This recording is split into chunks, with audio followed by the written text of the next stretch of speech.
Bonjour à tous, donc aujourd'hui avec Léa, bonjour Léa, nous allons parler des tests de grossesse. Vous avez déjà fait des tests de grossesse? Oui, j'en ai déjà fait. Et vous les achetez en vente libre? En pharmacie. Directement, oui. Alors vous avez dû utiliser les tests de grossesse urinaire parce qu'il faut savoir qu'on a les tests de grossesse urinaire et les tests de grossesse sanguin.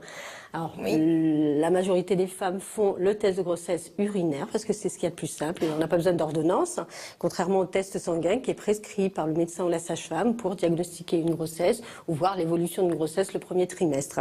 Alors il est vrai que les tests sanguins, eux, sont remboursés par la sécurité sociale alors que les tests urinaires, eux, ne sont pas remboursés.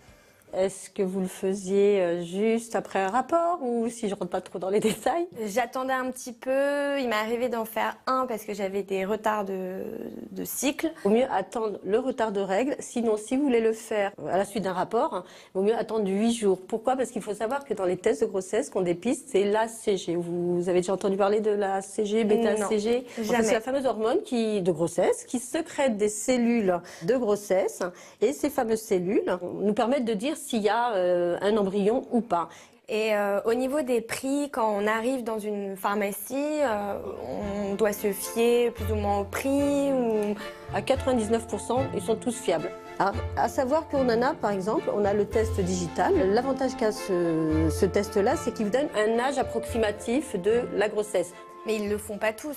Ils ne le font pas tous, justement, Léa. Celui-là, par exemple, il vous dit simplement, vous êtes enceinte ou pas enceinte. Ça va vous faire un trait ou deux traits. Si c'est un trait, vous dites, je ne suis pas enceinte. Si c'est deux traits et vous êtes heureuse d'être enceinte, vous sautez de joie.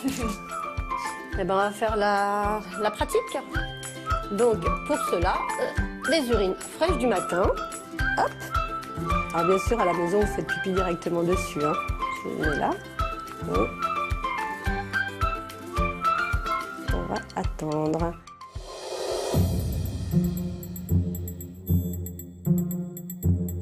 Donc là, nous avons attendu les 3 minutes et maintenant, lecture. Pouvez-vous lire avec moi?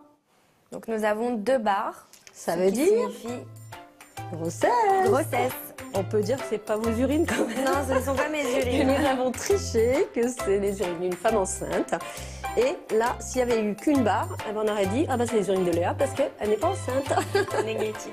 Un test, une fois utilisé, on le met à la poubelle ou on le garde en souvenir si vous voulez, mais vous ne pourrez pas vous en servir une deuxième fois.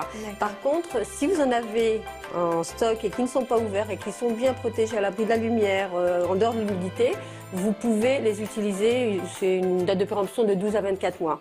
Et si j'ai fait un test de grossesse qui s'avère positif, est-ce que je dois le doubler avec un test sanguin?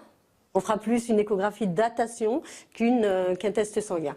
Voilà. Alors c'est vrai qu'il y a des femmes, quand elles ont des oublis de pilules, quand elles ont des retards de règles, elles ne font pas le test urinaire et elles viennent directement. On leur fait une ordonnance pour qu'elles fassent un test sanguin. Elles sont plus rassurées. D'accord. Voilà. Je vais vous en offrir un. Merci. Vous prévoyez un test futur là ou pas? Pas tout de suite, plus tard, dans quelques années Alors, encore. je vais vous dire, vous avez vu la date de péremption octobre 2017. Je pense que ce ne sera pas pour cette fois. Je reviendrai.